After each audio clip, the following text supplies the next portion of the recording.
Hey everyone, this is Matt with the Patriot Party. Today we have a very special show. We are doing a live interview with Mr. Julian Raven. You guys and gals can expect a very interesting story and a discussion on a wide range of topics that will take us on quite the journey. So without any further delay, everyone give a warm welcome to Mr. Julian Raven.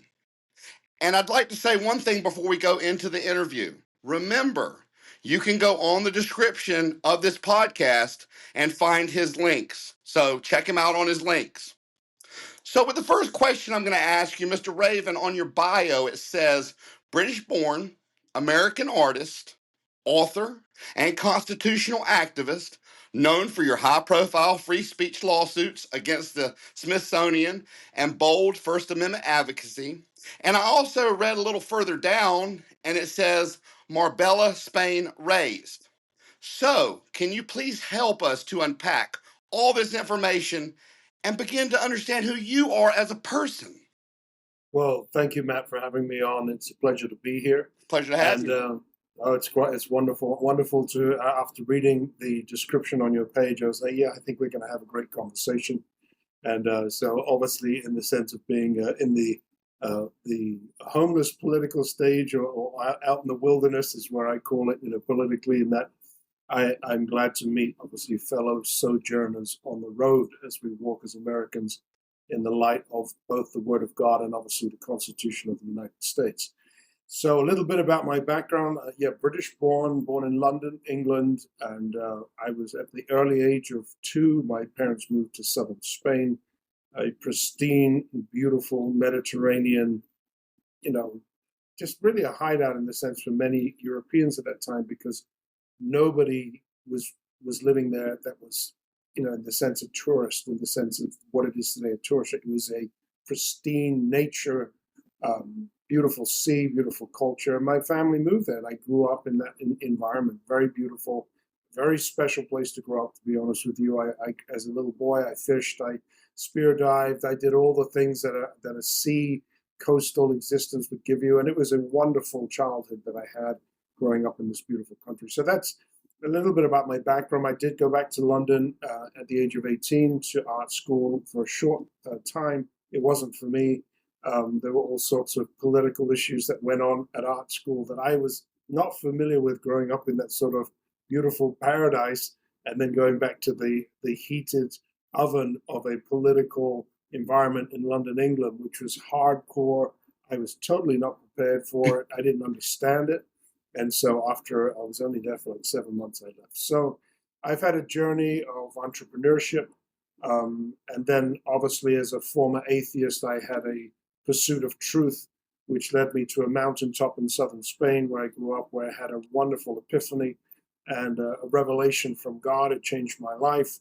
And after that, a long story of my conversion, I packed my bags and I went walkabout basically. And I came to the United States, following the direction that I had, which was, I believed at the time, to go to Mexico and South America, because I'm fluent in Spanish, and preach the gospel.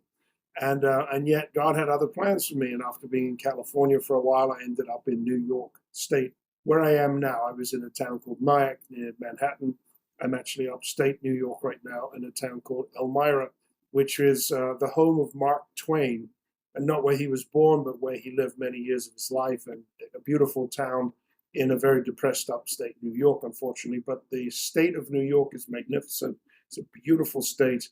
And that's where I find myself right now in my art studio as I'm talking to you. Cool. Okay. Well, man, it's uncanny the amount of similarities that you and I have, other than, kind of being out in the political party wilderness. I have family in England. I have family in Spain, Wow. right on the Mediterranean, wherever the black sand is. I haven't visited them, but there's some place with black sand. I don't know.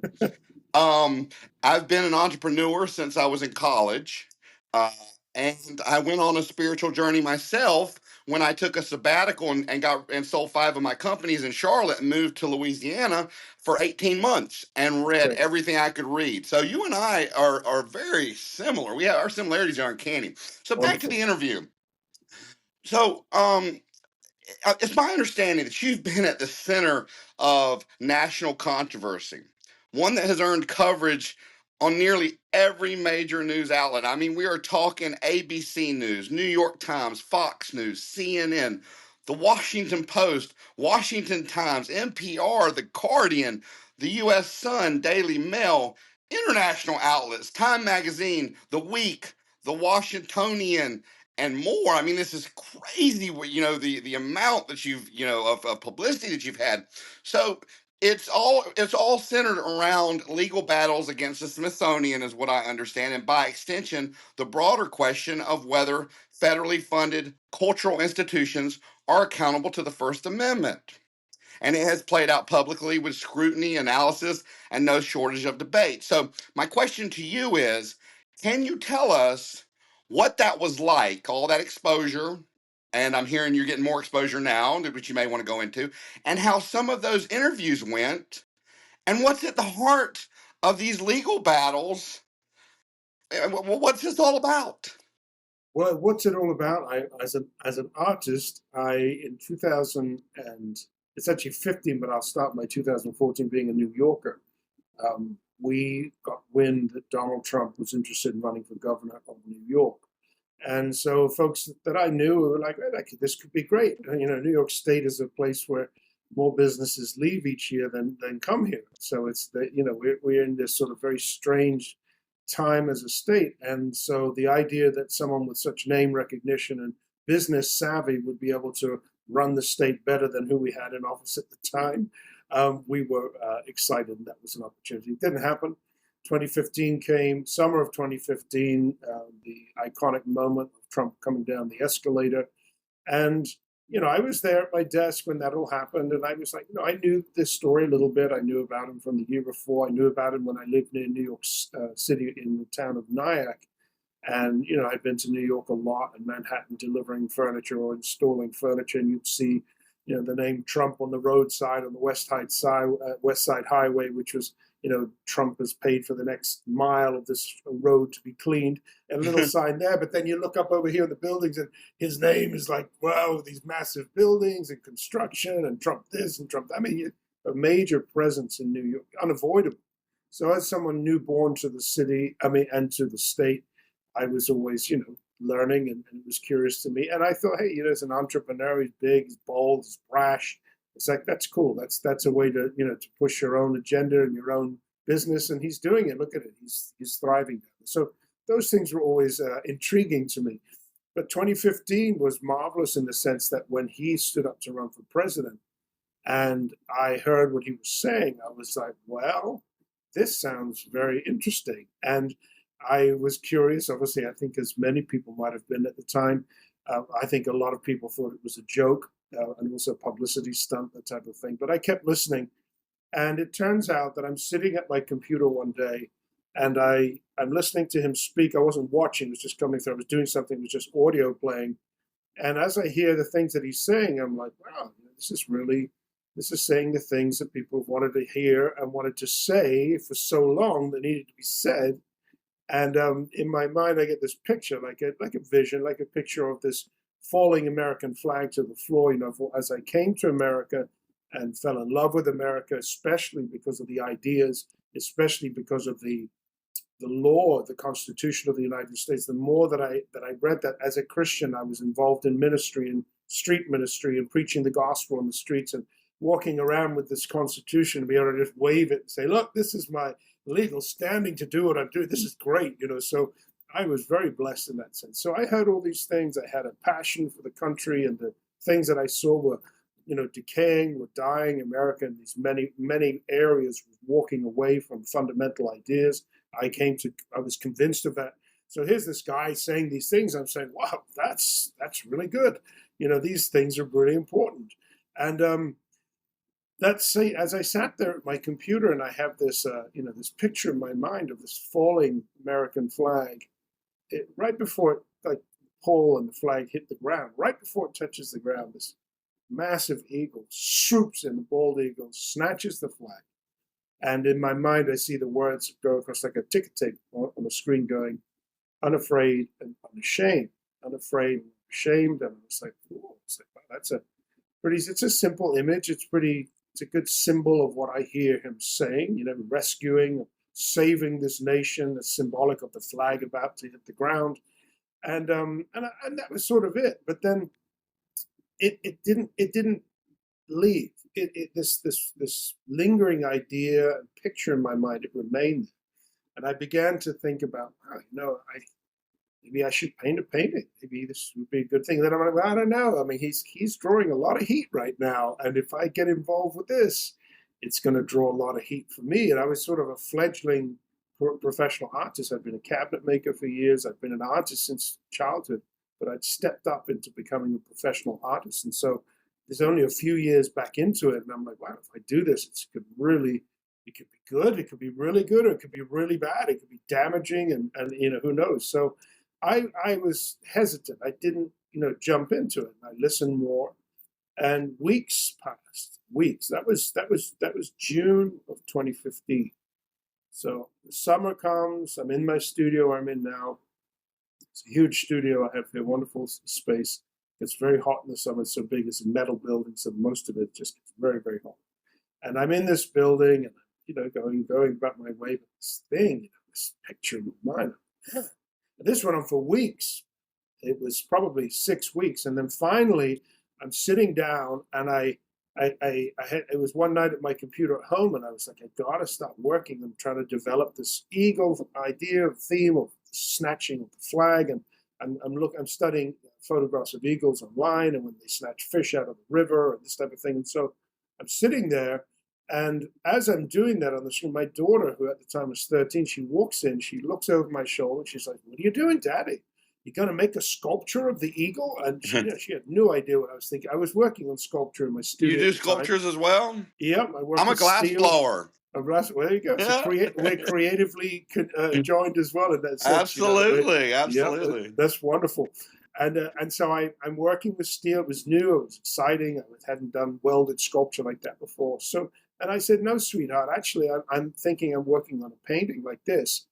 And out of nowhere, she says to me, "Well, Dad, why don't you paint the painting of the eagle and give it to Donald Trump so when he becomes president, he can hang it in the White House?" Like this. She had no idea what I was thinking. I didn't mention anything to her. Out of nowhere, she says this, and I stood there staring at her like. How old was she? 13 years old. 13. I got 11-year-old.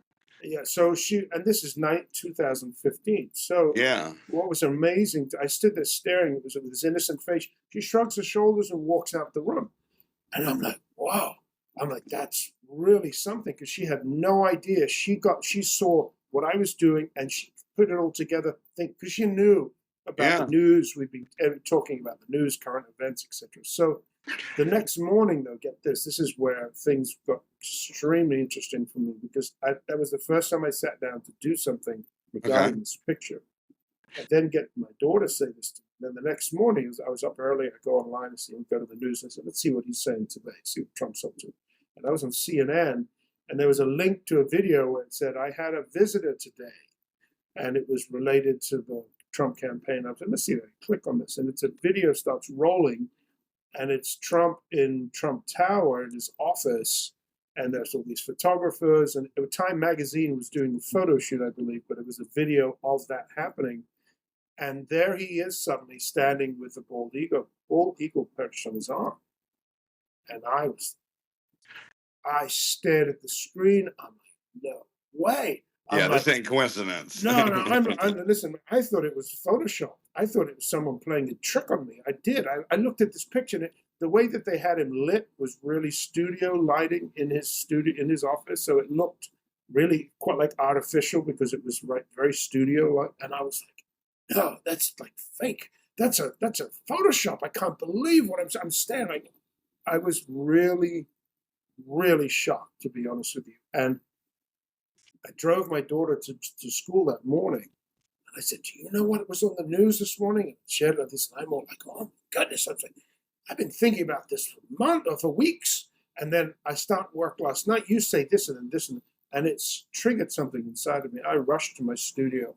I built a 7 by 15 foot stretcher frame for a canvas. That's how big the painting is. It's enormous. Wow. And I didn't even know what I was going to do, how I was really going to go about it. I'd only been sketching the night before the eagle, maybe had a fashion's eagle, catching it, that type of thing.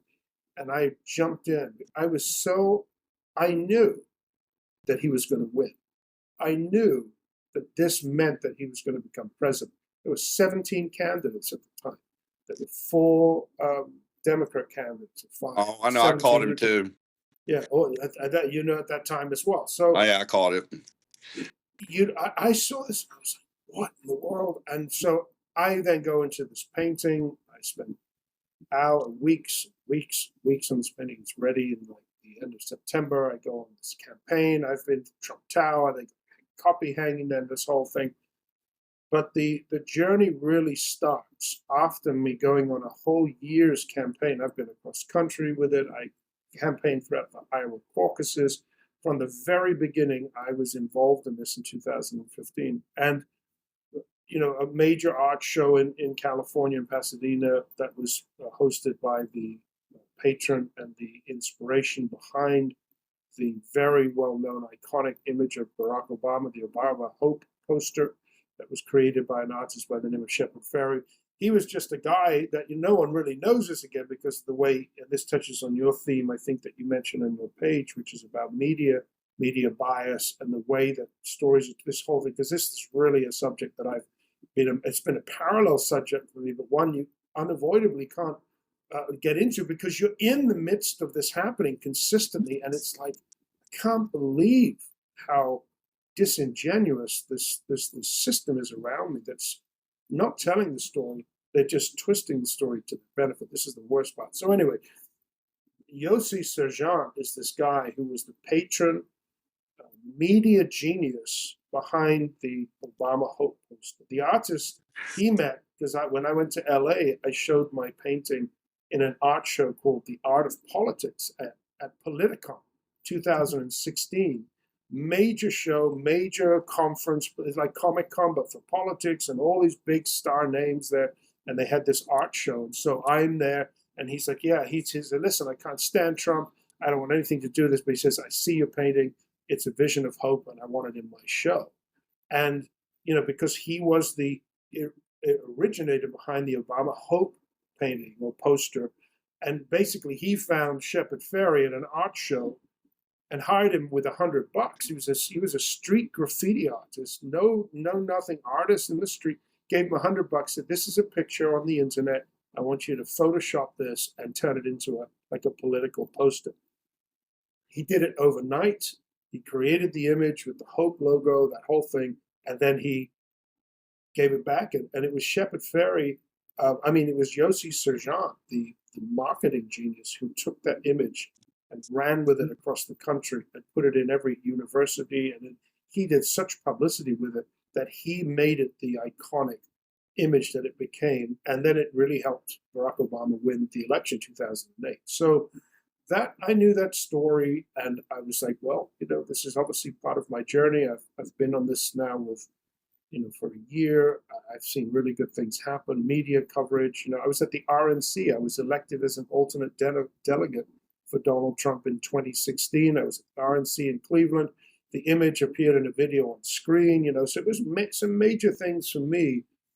But also the struggle and the battle a lot of the time was that because of the scale and the power of this painting, that people did not know how to address it. And this is an interesting conversation for the arts in what I would call the sort of right of center, the conservative side.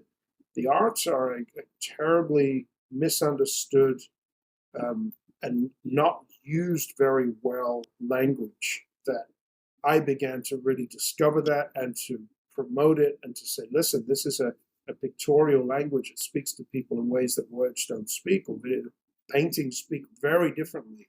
Now, I got a quick question. I hate to do this to you, but if I don't ask it, I'll forget this one, and it goes with what you're saying. So you said people didn't know how to address it. Is that because it didn't have a name, or is that as categorically they didn't know how to address it? In the sense of the painting? Yes, yes. From the right side or the left? Yeah. Well, you just said people didn't really know how to address it because it was so powerful. Is that because? Go ahead. Yeah, I think that the misunderstanding of the language of art in right of center circles makes people like they didn't know what to do with it. Okay. They didn't, and in the art world, the art world system is governed or ruled or organized and promoted by left of center financing and individuals. Yes. And if you're on the other side, the systems are not there. The systems are not there to say, oh, here's this person who's an art person who can help you. There is nothing. And so as you go on the left side, all it was hostility and rejection, except Yossi Sergeant. He was the anomaly throughout the whole journey, because he had said to me, he says, I'm a hardcore leftist activist. He says, and that's straight up. This is who he was. He didn't hold it back. And we got on great. He said we respected each other's differences. He was happy to have me at the show. It was a great show. It was an amazing experience for me. I'm like, good, that's fine. The other side, they didn't know how to process it. You know, there are the art galleries or shows or anything like this is being centered around the arts. It's virtually non-existent. So I experienced this as this like a no man's land that I would go into, and then it became another journey of mine or another agenda in the sense of trying to stimulate the arts and the dialogue around the visual arts in the right of center movement to say, listen, this is a language. It's a powerful language. Look what Obama accomplished with this image. That's just the proof. And it's not just that. Our whole history has been recorded, not just in words, but in pictures, the human history, the understanding throughout the ages. We get it from paintings, and we get it from scribbles on the walls of caves, you know, this type of thing. So it's such a vitally important, expressive language, and yet it's neglected. So I would find myself consistently between the rejection and the hostility from the left, and the misunderstanding and the ignorance on the right. And it was just consistent no man's land. So it was part of my experience, part of my learning. And I pursued my call. I pursued what I did. I schlepped this massive painting around. I had copies of it that I displayed that were smaller that people could actually see. But the original, you know, copies just do not do it justice. The original is something to be seen. I've had and the experiences. I've had people. I had people come to my studio when they'd see it. They would, you know, one woman went silent, and she didn't say a word. And then she, like, not storms out, but she walks out in like a hurry. And I was like, man, I think she got like really offended or something. And then she emails me later on and she says, I'm so sorry. She said, I was speechless and I couldn't say a word. And I just had to leave. And another guy, you know, he's there with us. He said, my arms are standing on their end. You know, he said, so you have a visceral experience when you enter into the presence of such a large work of art. And it's not just, it's that painting. Artwork in scale is powerful. Artwork is powerful when it's big. But why can't it just be enjoyed for its beauty? Why does it have to fall on a political spectrum? It's almost like the MAGA movement. Everybody wants to make that synonymous with Trump. Well, Reagan came up with it in '84, but take away the political, make America great again. If you take away all political and just make it, it's a righteous movement. I don't understand why. Same thing with your art. Why does it have to fall on a political spectrum? Why can't it just be viewed and appreciated for the beauty that's there? That's right. And its theme was just symbolically layered with ideas that we cherish as Americans. Yes. The painting was painted. It's layered with symbolism. I mean, that when you look at it, it's not what you're looking at. Even though when you look at it, oh, that's no, it's not. You know, everything was done. It's distorted slightly. It's surreal because it's a vision. It's trying to capture the idea of what it means to make America great. What is America? And so those symbols are in the painting, and they're from both sides of the political aisle. There's a part of the painting. If when you look at it, you have this inverted. It's like the falling flag ended up being inverted, fluttering in space, unmoored from its anchoring ideas. So it's cut off, the lanyards or the ropes on it are cut off at the pole, and it's just fluttering, you know, symbolically. That's unmoored from its founding values and ideas, and it's faded, and it's torn, and there's all these so it's this and then the flag doesn't end there. It just sort of stretches out into like a time continuum that goes actually back up to the top of the painting, which is symbolic of it coming from. This is an idea that's inspired from above. This is a divinely inspired idea. America is this land of freedom and opportunity, and where people of faith could come and live and worship freely and build their expressions of their faith, and especially was their Christian faith, in a place where they weren't persecuted. So all those ideas are woven into this image that I created. But in that image at the where you have these new stripes that blend into the faded stripes, like the symbol of the newness that would come. There's also ink that's pouring into the painting, and then this new stars.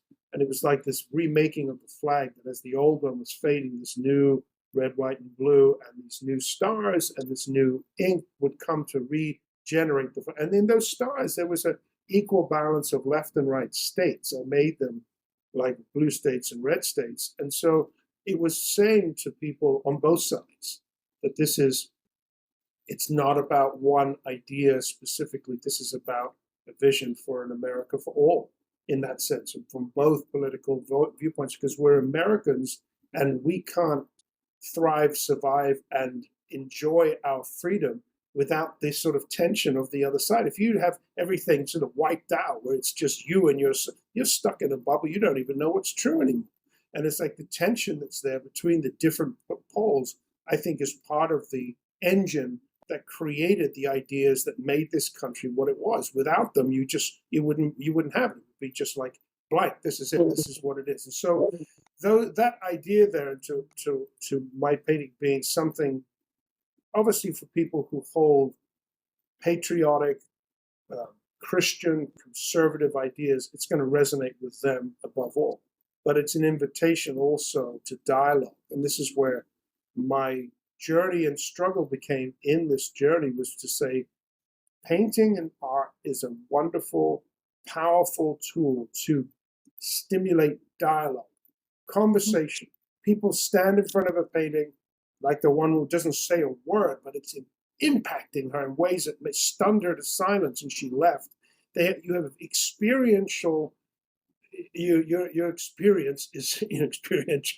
You are entering into something that's very different than words. So that is a tool for dialogue and conversation, and to stimulate, ideas, and obviously then debate. That's what made this country. That's right, and that makes us have better ideas, fine-tune our ideas, and become better at promoting them and presenting. So anyway, that's became part of my agenda, and that ties in with the problem with the press and how they want to shut it down, how they just want to malign, they wanted to just malign, and it really was, and it has been. I've been on this journey for 10 years, Matt, and it's really something for me.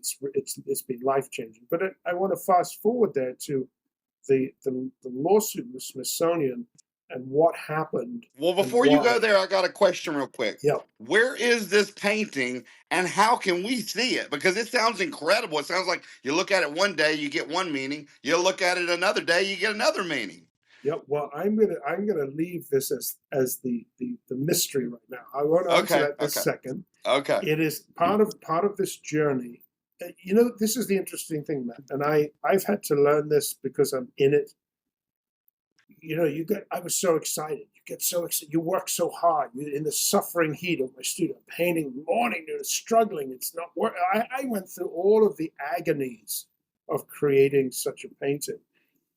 And yet it's like you're way ahead of time. It's like you're way understand ahead. That. I understand. And when you're in that, and I didn't realize, I thought people would be, wow, this is just, again, not knowing how to process it. From one side, they hated it. It was represented everything that they despised. On the other side, they didn't know what to do with it. And I've had to come to terms with this paintings. They exist for hundreds of years. The galleries around the world that you can go and see art, they've got paintings hundreds and hundreds of years. The paintings still sitting there. This one static image speaking that idea, that message stays there, and it can be for hundreds. So my painting is like it's it's catching up with, or the time is catching up with the image.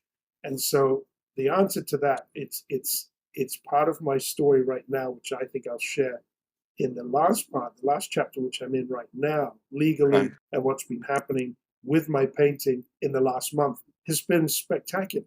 It's been amazing. So as I get there, I will take you right now to the end of the campaign when Trump wins.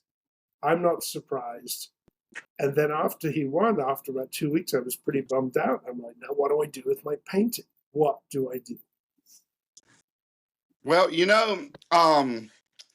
it's human nature, and it really always has been if you look back in history, to destroy what it doesn't understand, Right.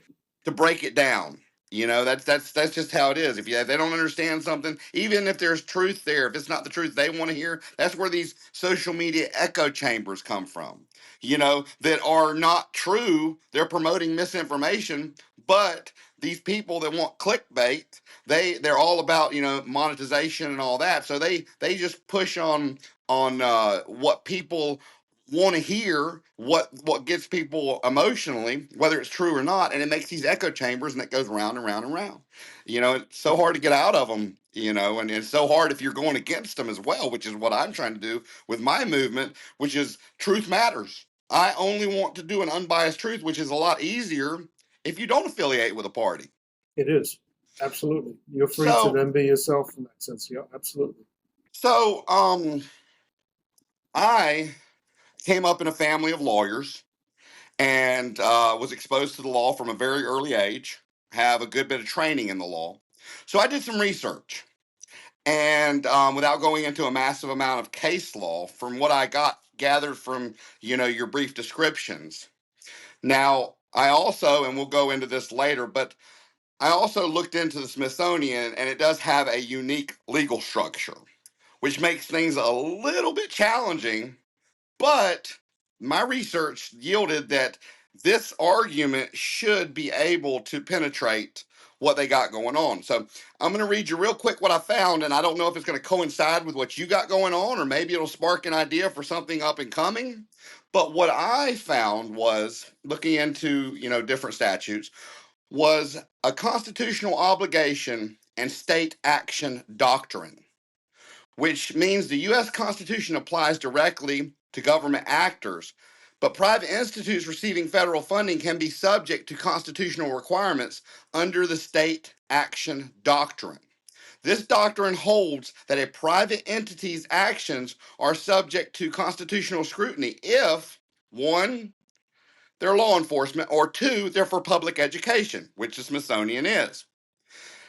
Now, it's my understanding that the big significance of your lawsuit, Raven via Sajet, is that the Smithsonian receives nearly $1 billion annually of taxpayer money. But this is what baffles me when I was reading your stuff. You say in court, it has been argued that it is immune from First Amendment claims because it is an extension of the federal government. But the Constitution wasn't written to give government power, it was written to limit it. So it applies to the federal government. That's its purpose. That's what the Supreme Court is there for, is to make sure the government doesn't overstep. So, Mr. Raven, I'm going to ask you to make it make sense. What you cited there was accurate in the sense that private entities that are in some way government actors or in some way overseen by the government, that they are liable to the US Constitution. That is the truth. And the cases that I found that supported my claims and how we got to this, I'll rewind in a second of getting there. But the fact about the Smithsonian Institution that is highly supported in the U.S. Supreme Court cases that I found that were one of the most, this journey has been an education for me that has been so difficult at times, so discouraging. But when I found these wonderful, wonderful cases that supported my claims, it was so marvelous. In my book, Odious and Cerberus, An American Immigrant's Odyssey and His Free Speech Legal War Against Smithsonian Corruption, in that book, as I'm citing the legal history, and sometimes it can be long-winded, I wrote it in such a way that it's parallel with an allegory where you you climb a mountain with me, and you fight beasts, and you're going on this like mystical journey, because it was the only way that I could make it readable, because it was so much that I wanted to share about the history and the law, etc. But the point is as I would allegorize those moments of revelation, in the story, it's like the sun bursting on the side of a mountain when you're huddled in a cave in a storm, and out comes the sun, and it's like the most glorious thing, and the clouds disappear, and you see the valley below. And I had those moments, and there were cases. There's two of them in particular. The one of them is called LeBron versus Railroad, and it's actually LeBron versus Amtrak. There's a very similar case. It was an artist who was a Democrat who approached Penn Station in New York City to display political artwork that he'd done on their massive screen that they have, a PR screen at Penn Station. And he was denied, sued. It got to the Supreme Court. They heard his case. It was a unique case. Free speech, First Amendment, viewpoint, all of these subjects that mine is identical with. And the Supreme Court ruled in his favor. And they said, and because at that time, interestingly, and this is the way, Amtrak is viewed as a government entity, but it's actually a private entity that was treated in court as a private entity, argued by those defending it at the time. It wasn't even the DOJ. Was defending them and saying, no, the Amtrak's a totally private corporation. But the Supreme Court said, yes, but your board is appointed by the federal government. The Board of Overseers, like the Board of Regents at the Smithsonian, is appointed by the government. And because it's appointed by the government, you are liable to the First Amendment, and you have violated this gentleman's viewpoint and his political free speech. And that's his. And so it was a wonderful. It's a great precedent that absolutely vindicates my claims. And then there's another one about a trust that's then more very similar, although he wasn't an artist, but how trust law and government-run trusts, because that's what the Smithsonian Institution The Smithsonian is a trust, yeah, when I read on it. It's a private charitable trust. That's what it is. James Smithson was an Englishman, which I find very interesting, that I find myself in this situation. He never came to the United States. He at first tried to give his fortune away to family and relatives, but he was a bastard. He was a bastard son of two royal lineages in the United Kingdom.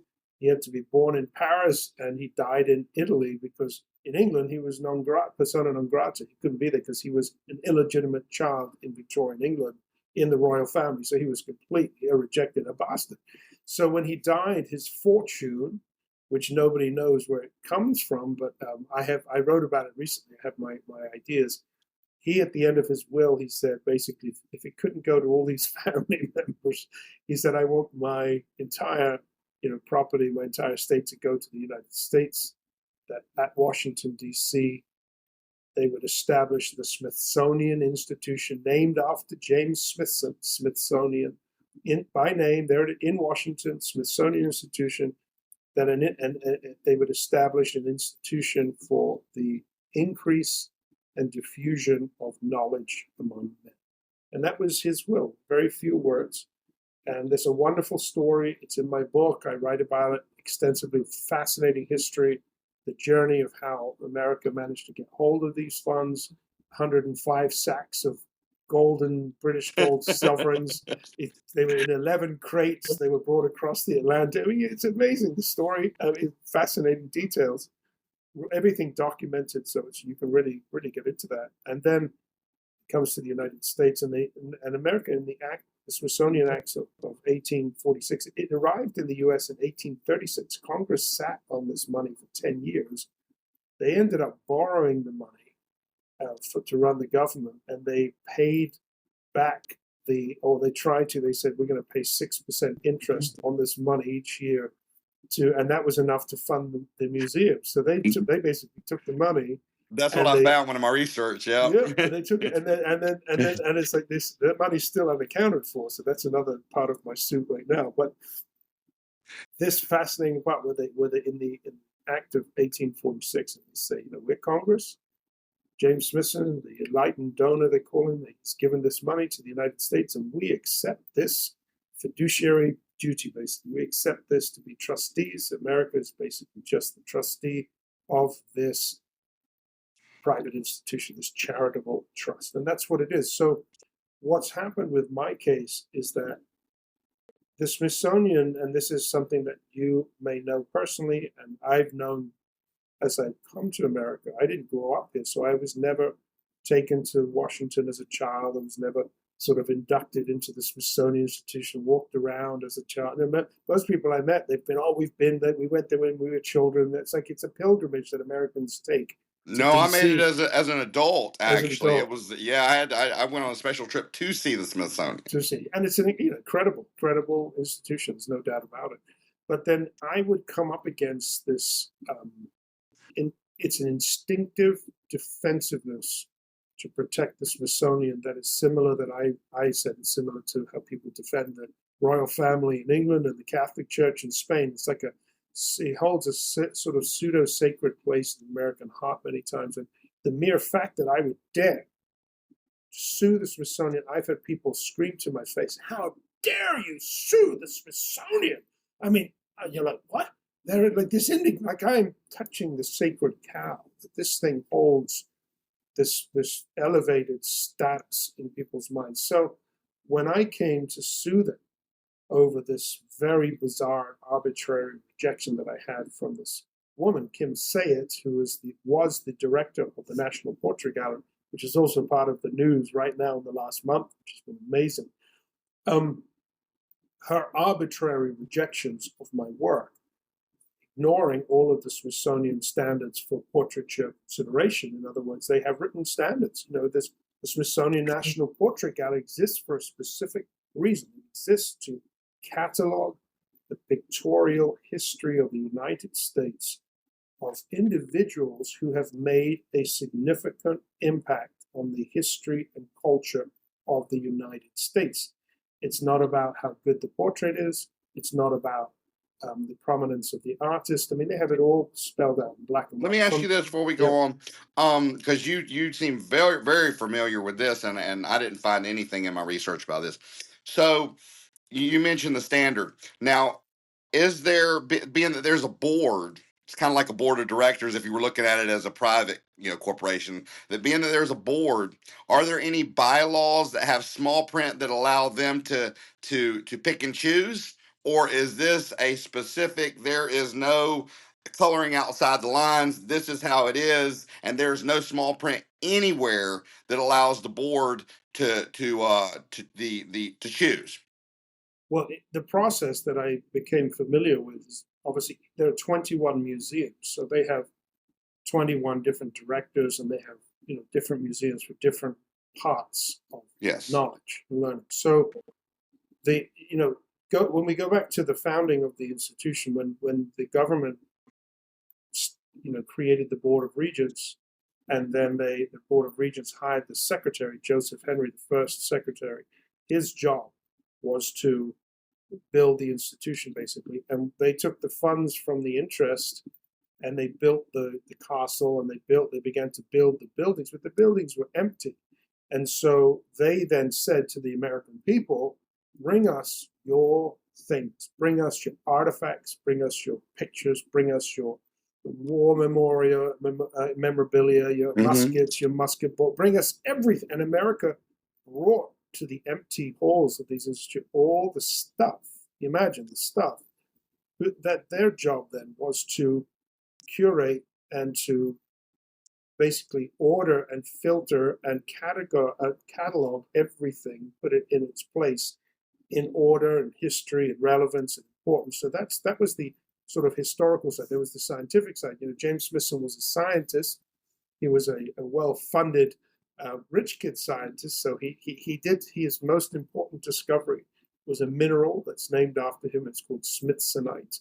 So he had no other than that. He was just, so he was like a rich kid living in Europe on his parents' dime and doing some science on the side. Most of his time supposedly spent gambling. So that's who he was. But he was a scientist. So this institution for the increase and diffusion of knowledge, firstly, that is the guiding principle that should guide every decision that happens within the Smithsonian. So every sort of interpretation below that the trustees are responsible to do would be guided by the increase. Is it an increase and diffusion of that knowledge? So that's the first principle. Then you go to the individual museums, and they all have their curatorial standards of consideration in order to be accepted into the story that specific museum is telling. In other words, so if it's the pictorial archive at the National Portrait Gallery is an archive of paintings or portraits or photographs of individuals who have impacted American history. So they have a process. If you present an image to them, say, this is Joe Schmo, and they say, well, Joe Schmo's no, he doesn't qualify because he needs to have impacted and had an impact on the culture of American history. And so they have this rigorous review process, and they call it a rigorous review process. They have to first of all establish, does it fit a gap in the historical narrative that they have ongoing? Is there a gap that image speaks to? So there's lots of different ways in which they are bound by a curatorial process that obliges them to look at this in certain light. And these are the terms and conditions. Does it abide? That's the job of the director. That's the job of the system. That's the job of that museum. In my case, they completely ignore all of them. The only citation when she objected to my painting, and this was the director of the Smithsonian calling me up personally in a hostile phone call. Turns out she's an anti-Trumper. The day after Trump was inaugurated in 2017, on the 21st of January, she was marching in an anti-Trump protest in Washington, D.C., sending selfies to the Smithsonian Twitter website, the National Portrait Gallery Director's website, protesting Trump. I mean, she gave away, this person. And you've got this in your case. I'm sure you've got pictures of all this stuff. You wouldn't believe it. You wouldn't believe what they did to twist that, how they changed the name of the account to make it hers. You wouldn't believe. I sued her twice. I sued her again about the Twitter account. It's a whole other story. But the point, going back to the decision-making process, when she said to me, for example, which made this, she called me, and I'll just backtrack a little bit. After that moment, after the election, I said, what do I do with this painting? I prayed, and I remembered all across the United States, people would say to me, this should be in the Smithsonian.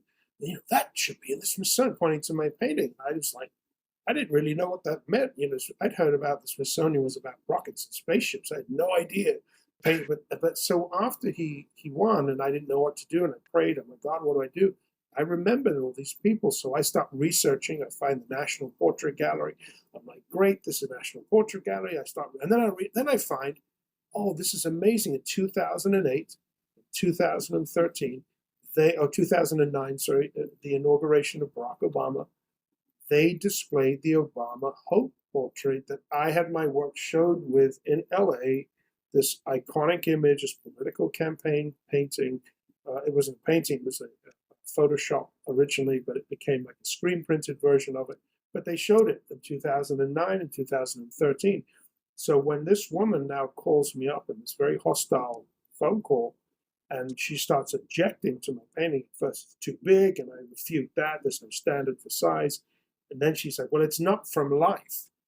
And there is a standard in written that says that all of the portraits in the National Portrait Gallery, it says, should be from life, comma, if possible.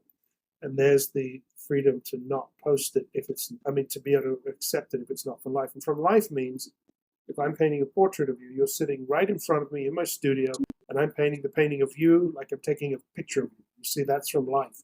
And there was a standard that they wanted real portraits of individuals that were painted from the person. But they left it open for symbolic pictures. Right. Well, no, they left it open by saying, if possible. If possible. So that was the goal. And then, so when she brought up that objection, she only used the first part. Oh, it's not from life. And at the time I didn't know the standards. I hadn't found them, but I knew this. I said, but hold on a second. I said in 2009 and 2013, you showed the Obama Hope portrait. And that was a photoshopped photograph, because I knew that story like the back of hand, Yeah. made by Shepard Fairey. And this woman went ballistic. No, it's not. It's from life. She starts lying through her teeth. I caught her out now in such a direct manner. And this is the director of the National. She called me and objecting in this way. And then she says, so I'm confronting her now. I'm now rebutting everything she's saying.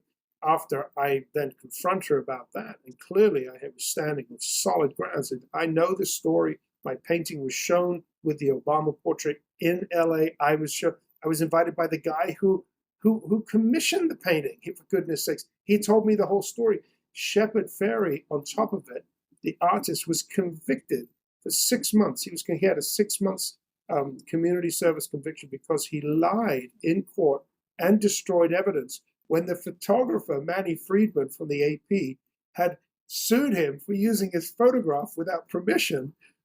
He got sued and he was convicted for destroying evidence and lying to the judge.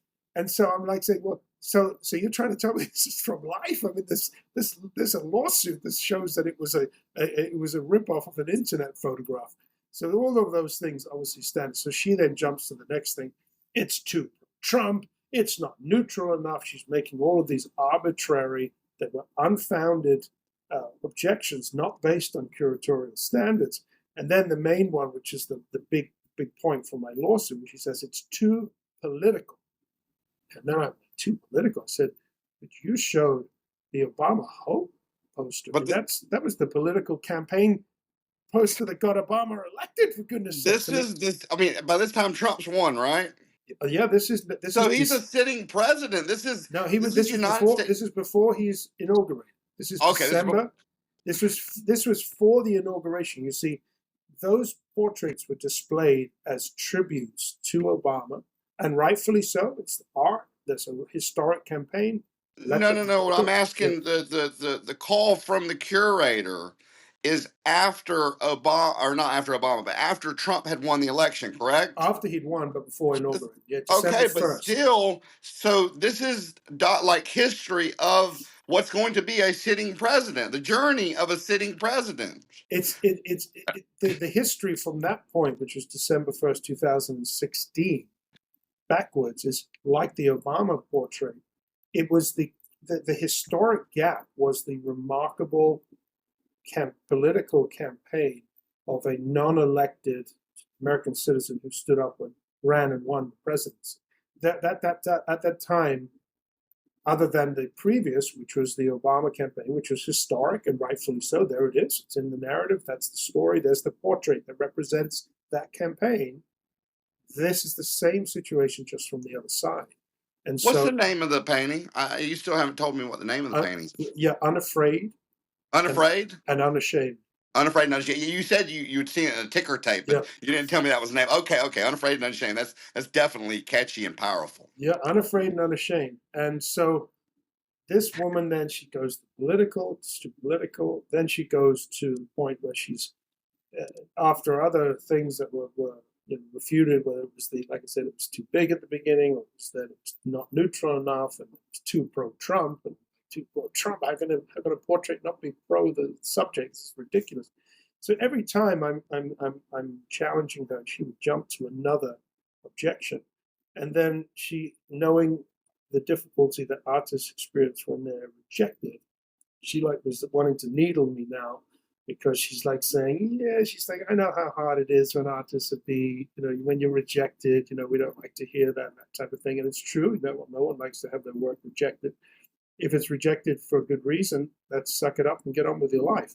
If it's rejected because of an arbitrary, politically biased person, that's a whole different story. So she says to me at the end, she says, it's no good. And I said to her, no good.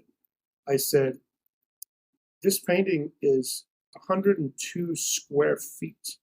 I said it's 7 by 15 feet in size. You have seen a photograph on a computer screen that's 4 by 6 inches, if that. And you're going to tell me that you could judge the artistic merit of a painting by a 4 by 6 inch print on a screen? It's impossible. And then she said, well, where is the painting? And I said, it's in my studio. Well, she was like flustering now because, again, I called her out. And she gets to the point, this is how it ends. She raises her voice and she says, I am the director of the National Portrait Gallery. Your application will go no further. You can appeal it all you want. And she hangs up the phone. And that was traumatizing for me, to be honest. I wish you had the recording. Oh, I know. Imagine, I wrote down after about half an hour the things that she said, because I learned in other times in my life similar things happen. That the best thing, you got to get a record of this immediately. Oh, absolutely, you got to. But I was stunned. I was violated. I felt violated. I felt powerless. I felt like this is the director of the national. Oops, sorry. Hold on one second. That's I just cool. popped my cable here. I mean, and why wouldn't?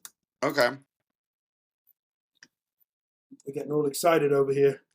So, well, I mean, why wouldn't you get excited? You put your sweat and heart into it for, you said weeks, maybe months. I mean, you put your heart and soul into it. You traveled around the country. I mean, why wouldn't you? I mean, this is something that you're supposed to get emotional over. Oh, it was the biggest thing that ever happened in my life. And to have that sort of treatment was so shocking. And I think what makes it worse, maybe for me, and it's maybe for everyone, was that, but I have great respect, obviously, for authority.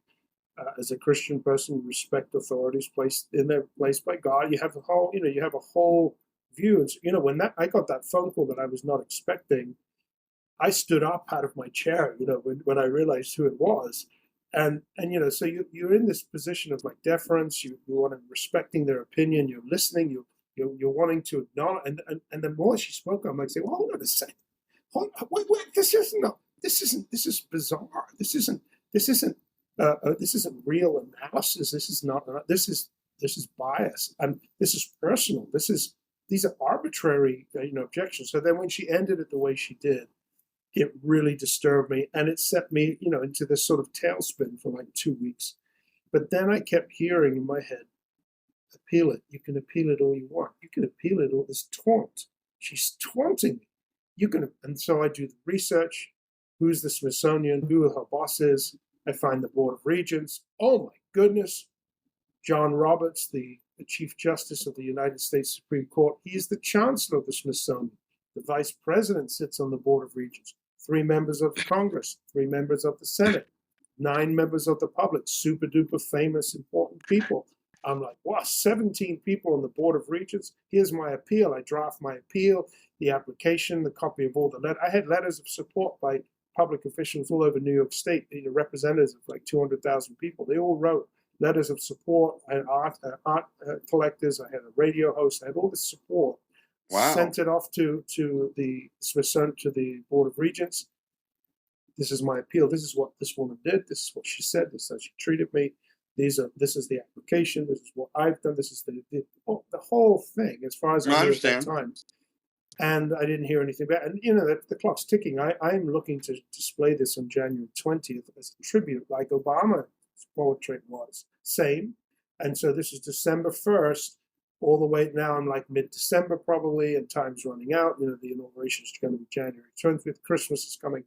So I didn't get anything. And eventually I get this letter, I think it might have been just after Christmas, from the Smithsonian Institution by a guy by the name of Richard Curran, Dr. Richard Curran, not a trustee, not a Board of Regents member, someone they appointed. He writes a letter saying, I was given your letter by the Board of Regents, and basically he says this now, he says, we've already selected a picture of Trump for the inauguration. This is the way he approached it. And he said, I also listened to everything that Kim said. I agreed with everything she said. Goodbye. And he slammed the door in my face that way. I was stunned. Let me ask you something. Let me ask your opinion on something real quick, because this is the first thing that comes through my mind. And it happens a lot of times to people who represent themselves pro se when it goes to the federal appellate level. They do a rubber stamp. Yeah. So this reminds me of a rubber stamp. So I'm wondering, did it even get to the board, or was it stopped? And then this Joe Schmo says, oh, the board gave it to me and is rejected. What do you think? But this is a very interesting question about the structure of the Smithsonian. What I came to learn about the Smithsonian, the Board of Regents, they are a body that's like floating up here. Okay. And then beneath them, there's the secretary and all of these employees. That's like the directors, and there's all these they're all employees. And the Smithsonian, as far as I can see, has run itself by itself outside of the curatorial or even oversight of the Board of Regents. And so when you say that, I've thought of that myself many times, because the appeal went to, her name is Porter Wilkinson. She's the chief of staff for the Board of Regents. I imagine that because of this whole situation that I later would uncover, that's a possibility. We don't know right now because it's speculative in that sense. But what made me think that it could be possible is because I uncovered all these scandals throughout the years. There's been quite a few of them. I imagine so. With the Board of Regents, with and all documented in my book, Remarkable Things That You Wouldn't Believe. It's 1970s, they created their own private corporations in the Smithsonian where they were basically laundering. I'm sure I would believe them. Laundering taxpayer money, making taxpayer monies disappear without a trace. I'm sure it went into somebody's pocket. Oh yeah, so you have this, and so but the scrutiny at the time was pointing its finger at the Board of Regents as saying they're not doing what they should be doing. And then in 2007, with another scandal that went on, John Roberts commissioned they commissioned basically an exterior body of professionals and nonprofits to examine them and tell us what's wrong with us. And these very important nonprofit professionals wrote this 200-page report condemning the Board of Regents, absolutely condemning, saying this is basically it's a facade, a sham, it's a joke. Let me ask you something real quick, before because I'm telling you when I get these ideas. So, you're saying the Chief Justice was head of this thing, and I know hindsight's always 20/20. We always look back and say, "Dang, we could have done this."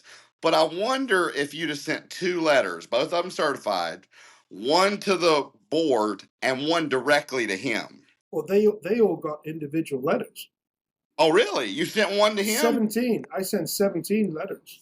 Man. Packets. They were thick manila packets, 17 of them, individually labeled, individually named. So that's the question, is what happens to the correspondence once it gets to the Smithsonian. At that time, I can't remember right now if I sent a copy directly to the Supreme Court, to John Roberts, because I had these same thoughts that you have. And I was wondering, if that's the case, how do you try to circumnavigate? And I'll show you later on, I've done that in different scenarios because I believe there may be some degree of this that goes on.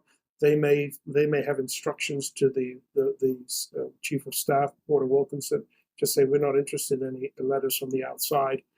You can just deal with it yourself. They might have internal protocols. The Board of Regents never gets a letter. I've written to them a lot. I've sent them copies of my book. I have appealed a lot. I have been very, very busy in this journey, and I have never. I received one response from the Smithsonian, one letter from Dr. Richard Curry. That's it. Other than that, it's been once the lawsuit left the Smithsonian, because after they kicked me to the curb, I said, now what? Now I'm going to sue them in federal court, and then that whole wonderful journey of bringing my lawsuit in federal court begins. And I again, it's an education. I basically went to law school myself for 4 years. In that whole process, end of 2016, all the way through 2019, all the way to the Supreme Court. The Chief Justice recused himself. He couldn't engage in the consideration of whether they'll take my petition for cert. And then the rest of the justices at the time, they kicked it to the curb, which I believe was a violation of even their duty, because my question had never been answered. The principal question of the appeal was, what is the legal entity status of the Smithsonian institution? Because the federal court below, the district court level, it had distorted the law without citing anything. The judge basically ruled from the bench. He said, it's no longer a trust. It's now the federal government through and through. Mr. Raven has no First Amendment protected free speech rights. It's government speech that's going on. This is the government speaking. When the government speaks, you have no First Amendment free speech rights. And I was like, You've got to be kidding. This is a private charity. This is not the government. His ruling, and this is where the title Odious and Cerberus, the three-headed hellhound from Greek mythology, comes in. Yes. He used it in the ruling. He says, I agree that the Board of Regents is Cerberus-like. What is he saying? Yeah, he was acknowledging that because the Supreme Court justice sits there, the legislative, the judicial, and the executive are all sitting at the same table with 9 members of the public, unelected members of the public. He's suddenly saying when they make a decision, and any decision that's made throughout this institution, it's the very voice of the federal government. And I'm like, this is insane. You know what? Ever heard of the separation of powers? I say you can't have all 3 members of the separate branches of the government sitting. It doesn't exist. I wrote about it and I joke about it in the book. It's that the only other time that the 3 branches of the government ever sit together in the same chambers, you know what that is? It's at the State of the Union. That's the only other time. Well, and you may have come across this in your research, and it's one thing that stuck out to me when I was actually looking into all this stuff, because this is all new to me. I've only been to Smithsonian once. I never thought about it in this sense. But it was actually debated on over a decade before they did the 1929 bequest. And there was controversy over whether the federal government had the constitutional authority to accept it. So you had this guy named John C. Calhoun who argued it exceeded federal powers. And then you had John Quincy Adams who supported it under Article 1, Section 8 of the Constitution. So they were arguing, back and forth for like a decade. Decade. Yeah. 10 years. And then it just like what you said. It said, the Smithsonian was talking about how it was a unique public-private partnership and not part of the 3 branches of government, but closely tied to federal authority through the funding and governance. So I don't understand how they're even saying this, because it says specifically that they are a public-private, but they are closely tied to the government, which should go right along with the state action doctrine. You're 100% right. You're 100%. That is exactly what it is. That's exactly what the law says. The judge changed the law in his ruling. When you read the ruling, my case number for anyone interested, it's obviously all throughout the documentations, but it's 17-CV-01240 TNM. Trevor McFadden is the name of the judge. He was a brand new judge at the time. He was even a Trump-appointed judge. He was a Federalist judge. He got it so wrong, and I believe he did it because of the status quo bias. He writes in his opinion, even though the Smithsonian was once private, basically it no longer is. He says Congress ratified. He didn't know what he was talking about. He had no clue. He used to be a federal prosecutor. He had no idea about trust law. He had no idea about what this was. Like when you say, most people I speak to about it, they have never thought of it. They've never considered it. They have no idea. And when you present them with it, it's like, wow. It's like when you read the Act of 1846, it's in black and white. It's a private trust. It says it right there. Nothing's ever been ratified to change it. Nothing. And I've got Chief Justice Warren Burger from the 70s, when he states and quotes Chief Justice William Taft from that era in the 1920s, when there was all this issues about the Smithsonian came up. And Taft says, and Taft was the greatest. What a great story. I have a whole chapter dedicated in my book to him, an amazing individual, all the offices he held of government. I was a guy from very simple beginnings. Incredible story from president. He then becomes Supreme Court Justice. And as Supreme Court Justice, Chief Justice, he becomes Chancellor of the Smithsonian. So he is the ultimate authority on what the Smithsonian is, you could say, because of all the offices and he categorically states in black and white. It's documented in the Department of Justice. It's documented everywhere. He says clearly, quoted by Warren Burger, Chief Justice and Smithsonian Chancellor, he says, this Smithsonian is not and never has been part of the federal government. It is a private trust under the guardianship of the government. That's it. So they are trustees like they would be trustees of any trust. And the government has lots of trusteeships. And it's not just the federal government. They're one of my governments. One of my case, one of the precedents. The other one that I mentioned, LeBron versus Amtrak. The other one is called Board of Trusts against Pennsylvania, and it's in Philadelphia. this is another amazing American story about this Frenchman who was illiterate, who became this multi-millionaire.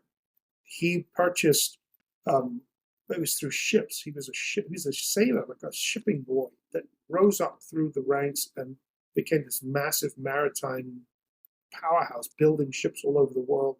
He left, Smithson's fortune was 541,000 US dollars at the time. They think it's maybe like 80 million, $60 million, that type of money today. Yeah. This guy in the other trust in Philadelphia, he left $6 million at that time.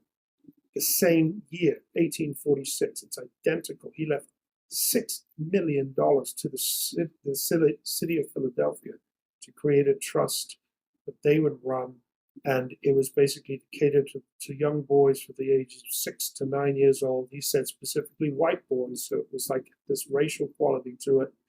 And it was a boys' home to take care of all the orphans and to try and teach them and give them values and training. It's a great idea.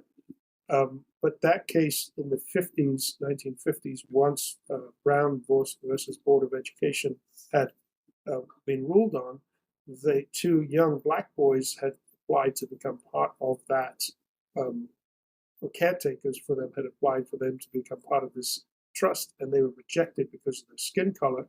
So they sued, and that went right to the Supreme Court, and the Supreme Court says, the government can't operate a trust that's discriminating on the basis of skin color. And they said the 14th Amendment applies, the Constitution applies, even though it's a private trust. And they say it clearly, because the board of this trust in Philadelphia was appointed by the government. It says you are liable to the First Amendment. And so they changed the terms of the trust even, and they made it, constitutionally liable. And so again, it completely supported me. Private trust, government or arranged board of regents, liable to the First Amendment, liable to the Constitution. All of these supporting me. Let me ask you something. Can I ask something real quick? Sure. Are you, and I hate, because you're getting on a roll, but, I have to do it as I think I'm. So, you're talking, I mean, are you represented by an attorney, or are you doing pro se? I've done this my whole life my whole last 8 years by myself. Wow. Okay, Yep. so I'm going to tell you a federal case right now that you may want to look into, when you get a chance, because they actually attack it, and the federal government has no defense. They're losing in every circuit, and eventually it'll go to the Supreme Court, but they're losing in every circuit. With this, they use a historian, which you're just as good as any historian. I hear, hearing you speak, to basically go back. So when you're convicted of a felony, nonviolent offenders they're saying, well, we shouldn't lose our Second Amendment right. It says that nowhere in the Constitution or any bit of U.S. history or federal law. So they attack it from a historical sense. It started in Pennsylvania in that circuit. So if you Google felons, getting firearms in federal circuit such and such, it should come up, and you should be able to see how they attack it from a historical basis. And the government has no defense on the historical level. Versus if you come at them with the case law and stuff, they're more used to that. But when they get attacked from a historical basis, which you seem very talented to do, you may be able to two-prong it and hit them from both sides, and that may be your ticket into the Supreme Court, actually. Well, I did, and I thank you for that, because it's absolutely true what you're saying. And because of the nature of the Smithsonian in Washington, D.C., they couldn't hear it. They didn't want it. My briefs were very long, and they went into all of the details. They didn't want to hear it. The way that Judge McFadden managed to dismiss my case, remember, he went, all of my trust arguments, all of the trustee breach of trust arguments, and this will take us to the new lawsuit that is on their desk today. All of those arguments were completely wiped out. He completely ignored them. He didn't even respond to them, because he, in his one sentence where he says, basically, the Smithsonian used to be a private trust and it's no more. In that sentence, he completely discarded everything that I said. And the minute he did that, and then all of my appeals, and I went through the appeal process up through the Circuit Court of Appeals, Washington, D.C.'s 3 judges, It's a same. long process. And then I went through that in that court, in that you have to go to the next stage, which is a 16-judge panel within the Circuit Court of Appeals. Mm-hmm. They did the same thing. The second, the judge, you got to read. I mean, it's in the book. I document that stage in the book. It's there. And I, at the time, I very much, I think, naive and shocked that people would behave like this at such a high level. I keep getting totally like bamboozled. Like, I can't believe what they're saying. It's in black and white in front of you. They are so conditioned by the status quo bias. The Smithsonian holds such power and sway. And don't forget, and this I do the research in the book, John Roberts is the Chief Justice of the United States Supreme Court, but he holds like 20 different titles as Chief Justice. And he is the head justice over all federal judges in the country. He holds so many different titles. So he's Supreme Court Chief Justice. He's Chancellor of the Smithsonian, but he's also the head of the federal judiciary. He's the head of this. He's the head of this. He's the head of this. You wouldn't believe what and he was a defendant in the case because I'm challenging them because of breach of trust, where I appealed to him in my case for him to adjudicate my appeal as a chancellor of the Smithsonian, as trustee delegate technically, and he completely disregarded by handing me off to somebody who completely disregarded my appeal and then refused to correspond with me after that. So all of these things, imagine you're in this situation. Here's this outsider, nobody, pro se litigant. Yeah, there's a lot of attention. I was front page of the Washington Times at the time. They put my story on the front page. No law firm, being the publicity you got, has come out and said, hey, we'll do this pro bono. You know what I said at the beginning, this sort of no man's land that I'm in? First of all, I believe this is God's particular calling for my life to walk in. I don't have any doubt of that now after all these years. But I found that the Smithsonian was unapproachable to these people, that nobody wanted the potential backlash or the negative that could come by representing this guy. I spoke to the ACL. I've spoken to a lot of these law firms. Yes. And the responses that I get are either vague, ignorant, or we're just not interested. You have no case there.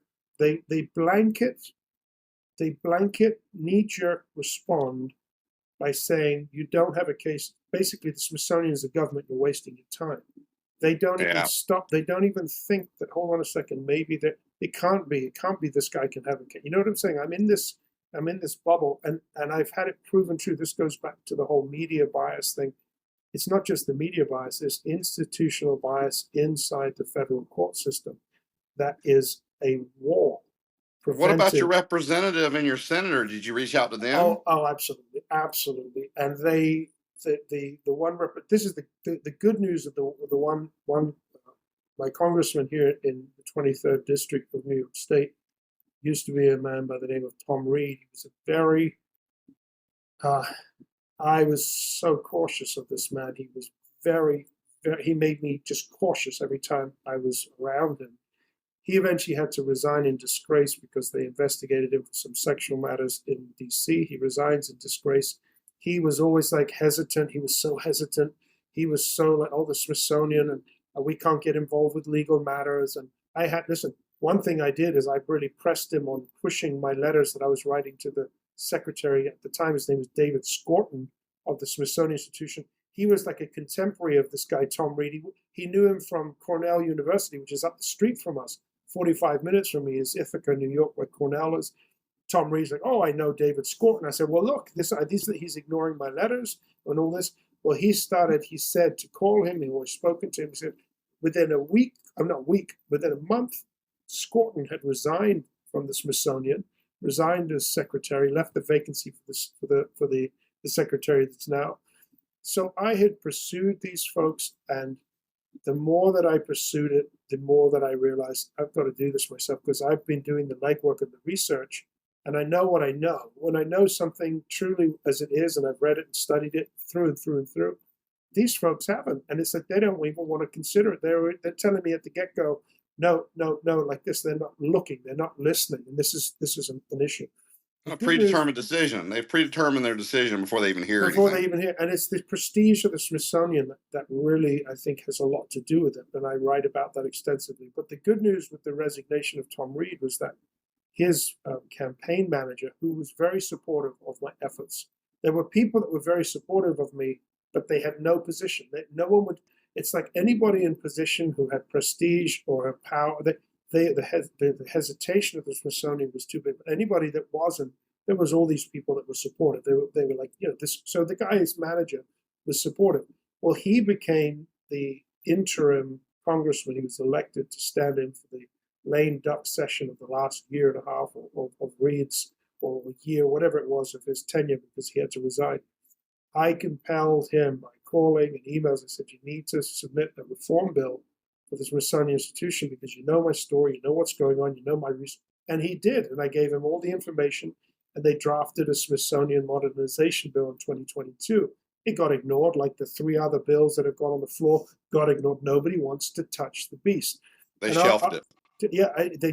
They cannot deal with it. And I'll fast forward now. I've had the second lawsuit for the blocking on Twitter, which I went against Kim Sayed. The ruling in that is absolutely bizarre. So anybody that's really interested, my social media, I can't stand it. So I don't use it, except I use online my website, which is smithsoninstitution.com, and that's not Smithsonian, but it's after James Smithson Institution.com, and then my Substack page, which is Julian Raven. Yeah, you gave those to me. They're on the description of the podcast page. Yeah, voicing on the subject. You'll go and read some things and on the litigation page on the website.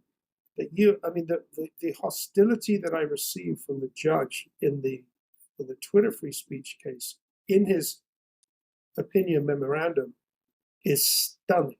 He attacks me personally in the opening sentence of his opinion, showing, it's bizarre. It really is bizarre. So now, and I'll fast forward, the greatest thing that's happened in the last month, since May 30th, or even since the inauguration of President Trump, when he went after the Smithsonian, very few weeks as being president, he started saying, we're going to look into the improper ideology of the Smithsonian. He started focusing his attention. The great news in that is that I was interviewed by an attorney at the time. His name was Ed Martin, 2023, on his radio show, which is a Pro-America Report, a part of Phyllis Schlafly, who is one of his conservative icons. Eagles, one of her, so it is a pretty prominent platform. But Ed Martin today he was being appointed by Trump to be AG, Attorney General. He was rejected. I think that's when Pam Bondi came in. And then he now is in the Department of Justice as the pardon attorney. But his principal job was to go after partisan actors in the government. So I am convinced, I had such a good interview with Ed Martin 3 years ago, that 2022 was actually, that he has my book. He read my story. My book had just come out. I was promoting my book. I'm convinced that he is the voice, because Trump says, people have been telling me this woman, Kim Sayed, is highly partisan and unfit for the job. That was his statement. He fired her. I don't know if you read the news on it, but it was all over the world, basically. He fires Kim Sayed, who's the antagonist in my book. He didn't have the authority to fire her afterwards. And so everyone's saying, who does he think he is? He can't fire her. He can't. Can he fire her? And I said, well, this is my petition before the Supreme Court, is that you folks had the chance to rule on this in 2019. You would have spelled out the legal entity status of the Smithsonian Institution. You would have made it clear whether the president can fire Kim Sayed or not. He had I think he has the authority as the highest elected representative of the United States to do it, but legally he could not do it. But it led to all of these wonderful things that took place. The Board of Regents meeting, I had a press conference in DC, the Washington Post articles that have just come out, really two major articles came out. And then Kim Sayed resigned about 3 weeks ago. Major news, she resigned, and now it's all the groundwork for my third lawsuit against the Smithsonian, specifically against Chief Justice John Roberts, Secretary Lonnie Bunch III, and Dr. Richard Curran for breaches of fiduciary duty. They have knowingly kept on this woman, Kim Sayed, as the director of the National Portrait Gallery, when a judge in 2018, even though it wasn't favorable to me, he ruled that she was both odious and partisan. So the judge said her actions are partisan, and they kept her on as a partisan in that position for all these years. And then the president just fired her for being partisan, and then she resigned in silence with no investigation, admitting basically without, tacitly that she is partisan, that it was true what he said, and it gave me grounds to resue them. That's going on right this second as my journey continues after Well, this 8 is years. exciting. This is exciting. 8 years. Yeah, I mean, this is great news. Great news, man. We all of us at the Patriot Party wish you the best. As this comes out, we may end up having to have you back on when all this is settled for a second, right. Episode of it, so you can break down how everything actually played out. Yeah, maybe. Let me say this one point, Matt. The president had a list of 17 reasons to fire Kim Sayed as a highly partisan, unfit individual to be in the position that she is. And she's the only director, other than a couple of others that he pointed at. And I believe it's because of Ed Martin in my story. Has to be. But he picked all these other reasons. Yeah, she's a hardcore activist in that position. But my case is number 4 on that list. In the White House list, 17 reasons to fire her. Julian Raven's rejection of the painting Unafraid and Unashamed. That's on that list. So that was actually brought up my next question, and you partially brought it up, but I do have part of it that I need an answer on.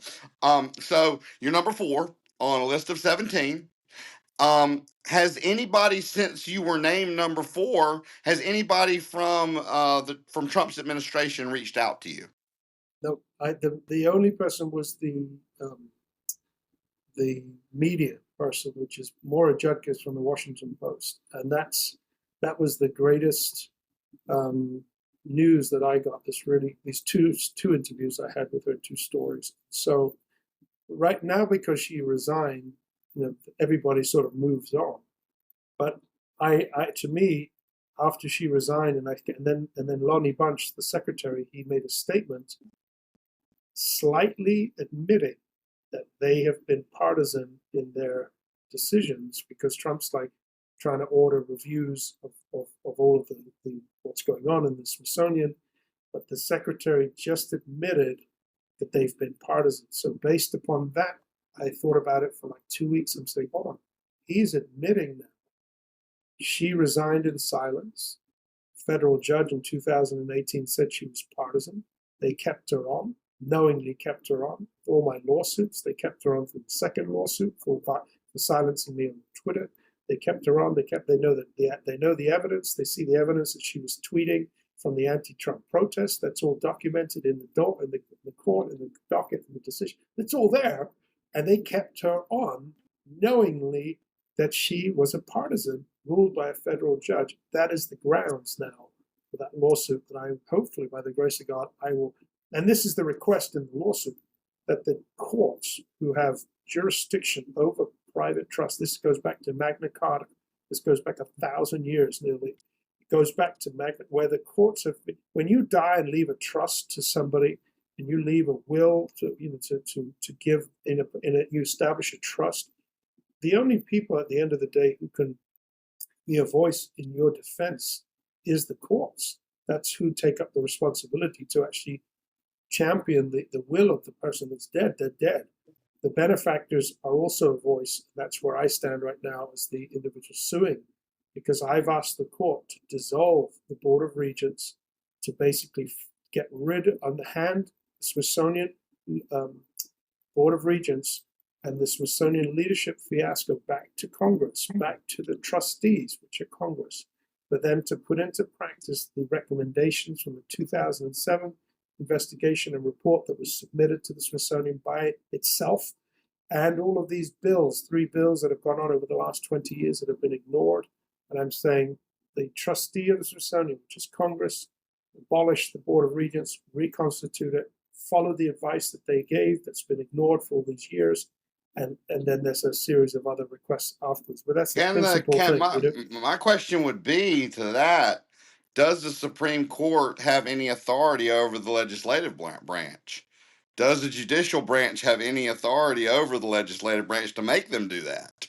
Well, it's the courts in equity. It doesn't matter where they are. They have the authority over trusts, not over Congress. They have the authority over the trust. They can dissolve the trust. They can fire the trustees. They can the courts can do anything with the trust if they see that there have been breaches of fiduciary duty. And so the courts are in a position. The district court doesn't even need to go to the Supreme Court. The district court can order the dissolution of the Board of Regents and send it back to the principal trustee. And it could have been, Joe Schmo could have been the trustee down the street. It doesn't matter that it's Congress, just it happens to be Congress. And they can dissolve this. They can say, yep, we see this partisanship has been inbred into the institution. If they found in my favor, and this would be, it could be an act of God if they actually have to admit this. And I'm so excited to see what's going to go on. It's so wonderful, the position that I've got them in right now. But if they actually say, and this is the other part that's fascinating, and so this is hysterical. I wrote 3 blogs over the weekend over it. For 8 years, the Department of Justice, multiple assistant U.S. attorneys, have defended the Smithsonian against me. The DOJ has been the defender. Now, in the last month, the Smithsonian rebuffed the president, ignored his request to fire Kim Sayed, went silent, didn't respond to it, didn't say anything in that sense, other than, maybe we'll look a little bit deeper into this type of thing. And now, after she resigned, I sued them again. And then the Smithsonian is going to go back to the DOJ, knocking on the door saying, oh, he's suing us again. Can you represent us? Can you defend us? I've written to Ed Martin and to Lindsay Halligan, who's the appointee by Trump over the Smithsonian, to try and get them in order. I said, the DOJ has to refuse them defense this time. That will be such a new story because they have been defended by the Department of Justice. Now, it's very possible the Department of Justice says, we're not going to defend you. Then we're going to see what type of a constitutional issue that causes. And my story is right in there like a little screwdriver, niggling its way in to try and cause some sparks. Well, actually, I think for the listeners, I think a very good analogy, or at least one that just popped in my mind, kind of like a little epiphany, kind of like the picture that was in your mind's eye. It's been a little bit confusing, not confusing for me, but I'm sure for some listeners that aren't familiar with law, trust, all that stuff. But to sum it up, what it seems like, when you said it was your life's mission, it's not your life's mission to win this case. Basically, you're viewing the Smithsonian as its own independent swamp, and you want to clean out the swamp. That's it. Yes, and that is wonderful. That's righteous. Yeah, just have the decency to honor the will of the founder, of the testator, James Smithson. He gave his fortune for an institution for the increase and diffusion of knowledge. He didn't say which or what. He didn't say for partisanship. He didn't say for all these people to hijack it. He didn't say this is the duty of the trust. The trustees have the duty to interpret that. Okay, but if they interpret that and establish bylaws in the trust, you're expected to abide by the bylaws. If the people that are running it don't abide by the bylaws, we need to clean house. We need to fix this system. And that's what it is. And I say this to your listeners as well as as a newborn American citizen, somebody that's come to this country, fallen in love with America, the ideas, the values, but especially the Constitution. It's those ideas that are America to me. All the other stuff is fine, whatever, but it's the genius of the system that we were given that gives us the freedoms to do. Look at me, I'm just a nobody. I'm a guy from a little town in southern Spain, came to America with a bag and $200 in his pocket as a missionary. America is a place where people with dreams and visions and will can enact and do things that are impossible in other countries. And to the American citizen, and I've said this since day one, And I've said this to them, listen, if my story serves as anything as an encouragement to say, the worst thing that I see, even in, I would say that I write about it in my book, is that you need to take a lesson from the hardcore leftist activists, how these minority voices have accomplished so much because they're this persistent, aggravating, noisy people. They've done terrible things, but they've done it because of that. Whereas the conservative mindset is usually very passive. It sits back and it simmers, it gets angry, and then it blows up. And I think we need to be engaged in this battle all the time. When you see potholes in the street, don't just curse the potholes. Do something about it. Speak up. There are hundreds of issues locally that people can have a voice, write letters, make phone calls, get on the case, learn how to compel Congress, your congressional representative, to abide by the will of the people who've elected them to their office. That's the whole point of our system. It's how it should work. Don't just complain about it. Do something, Do something about it. and exactly.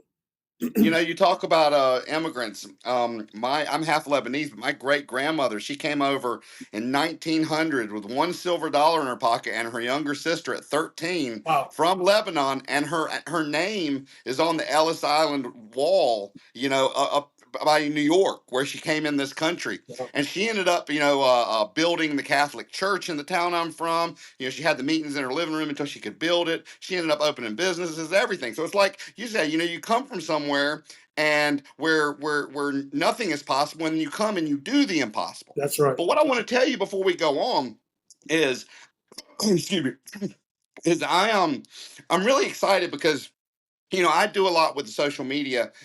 But I also, which I'm obviously going to put this interview across, but I have my own community on X, and it's called Constitution and Truth Above All. So I'm going to take this podcast and I'm going to pin it at the top of that community page, because this really speaks to the title of the community, what the community stands for. Absolutely. So absolutely. Yep. And it's a great challenge, again, to inform ourselves and then to be active. Everybody can be active in some way. That a portion of our life has to be dedicated to keeping our country on the right road, because if not, we sit back and we see what politicians do, and it's just horrendous. It's on all sides. I myself am unaffiliated because I just can't bear on all sides what I see. But it doesn't stop the citizen building, enforcing, speaking, and acting in a righteous manner to enforce the laws and the values that we as Americans have been given and hold and are precious to us. It's like, because if not, if the ship sinks, I want to at least be able to say, hey, you know what? Well, I did my part. I stood my ground, and I wasn't going to back down for a minute. That's, to me, the mindset that we have to have. And it's not about yelling and screaming. It's not about that. It's about using the system. We have the most amazing systems. The systems are not the problem. It's the people in the systems. And so you say, well, then replace them with good people, with people who have a heart for the country, that love the country, that love our values. That's where we can have an impact. And I hope that my story inspires people to do that, to be that, because if that's all that I accomplish in that sense, well, I think that that's doing my civic duty as a American citizen. Yeah. Oh, you've done more than your civic duty. My God, you've done the civic duty of a whole town. But you put the town on the map. But you said a lot there. Just to kind of unpack a little bit of it, I've always said the problem is the parties are about the parties and not the people. They will literally not vote on something that's good for the people just because it'll make the other party look good. Because the other party's the one that submitted the bill or put the bill up on the floor. Yeah. It's stupid. And I absolutely just can't stand that. And I'll tell you, the exact date. I know the exact date when I lost faith in the Republican Party. And it was through my representative here in Louisiana, the Speaker of the House, Mike Johnson. It was April 12th, 2024. It was when he voted after he said he's a constitutional lawyer, so he should hold the Constitution above everything else. And he voted as the tiebreaker to use the FISA Act, which is the Foreign Intelligence Surveillance Act, which is not supposed to be used on American citizens per its language, but they were using it, the FBI was using it to warrantlessly spy on patriots.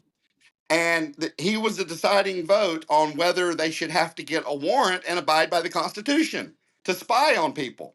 And he voted. He said before the vote, I'm going to vote on definitely getting a warrant. And then the intelligence community gets him in the back room. He comes out. He votes against it, against the Constitution.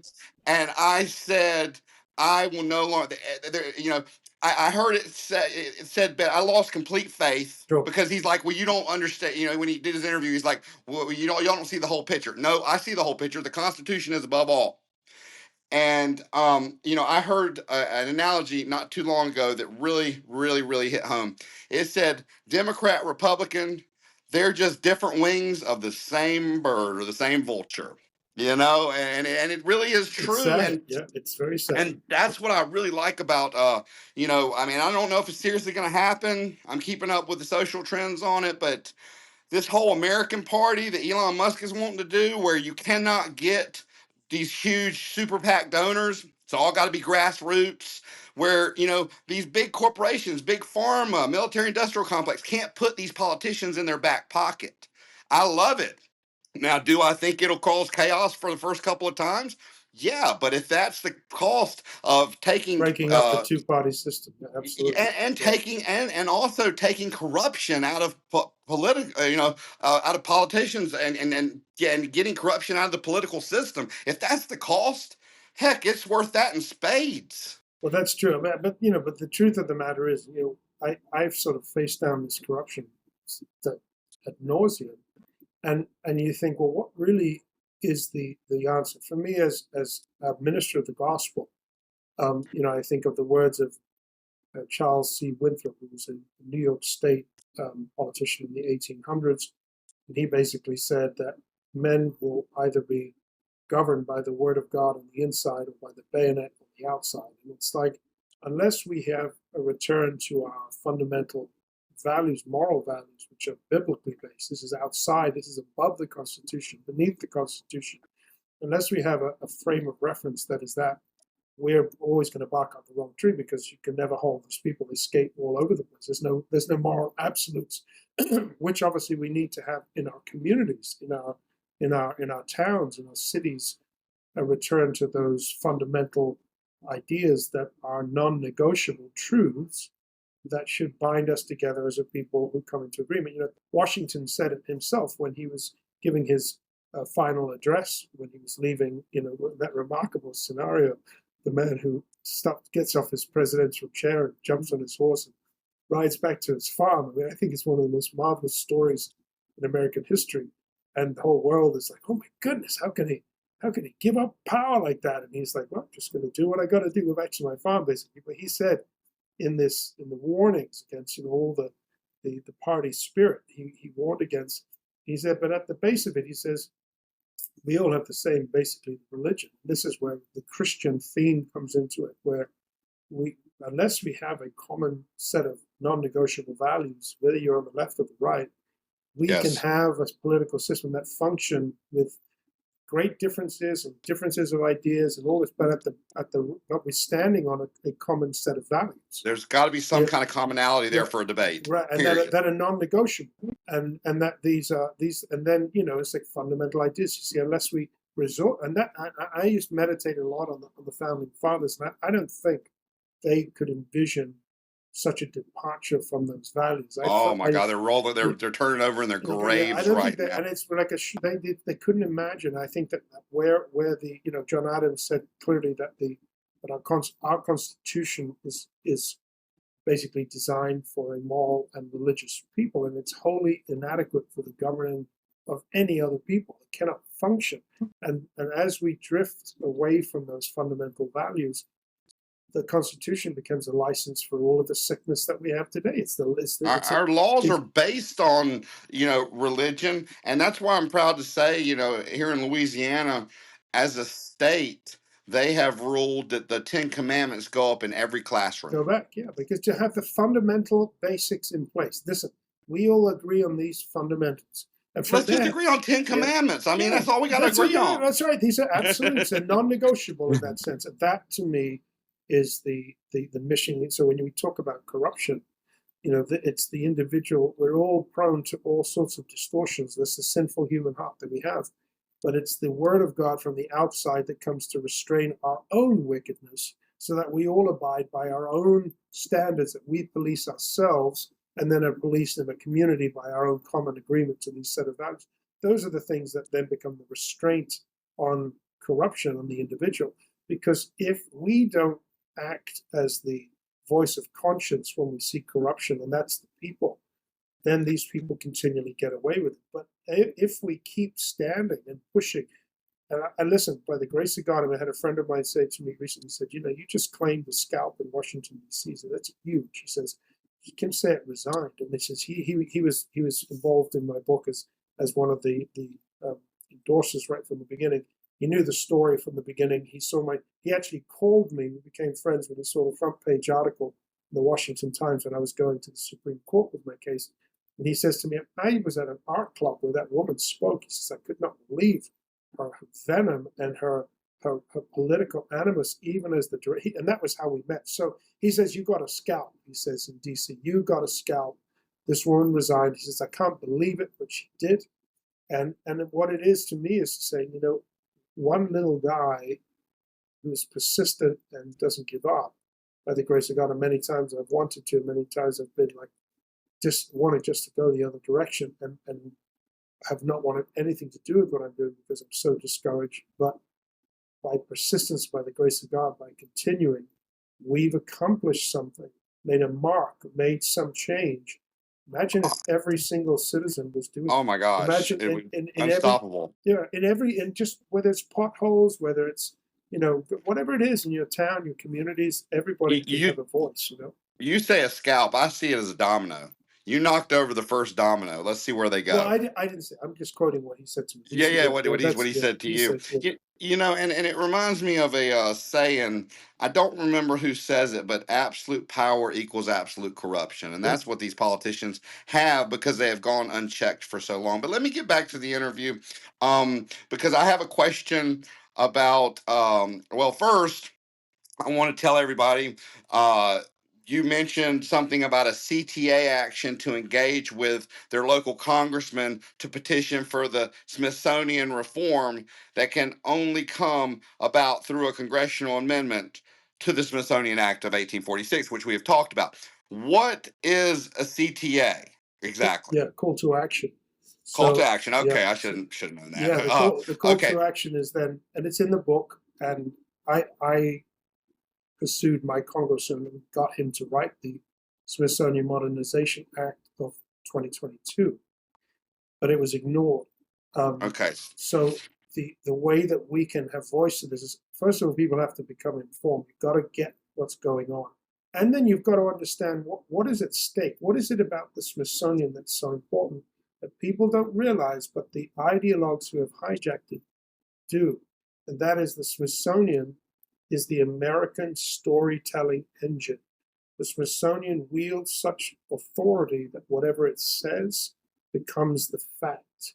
They state certain, so these people have hijacked this American storytelling engine to tell their stories in the twisted way that they wanted to tell it. So what we need to realize is that, yeah, it's a great institution. It has great power, it has great influence, and it can do great things.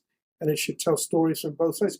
I recommended in my book and said, listen, if you want to deal with controversial subjects, then give equal voice to both sides. So if you're going to put up so-and-so, then give 5,000 words to so, and 5,000 words to so, and give them 10 square feet of pictures there, and let people go in and see there are two sides to the story, and that you inform yourself and you come away making a decision where whatever you read lines up with your values.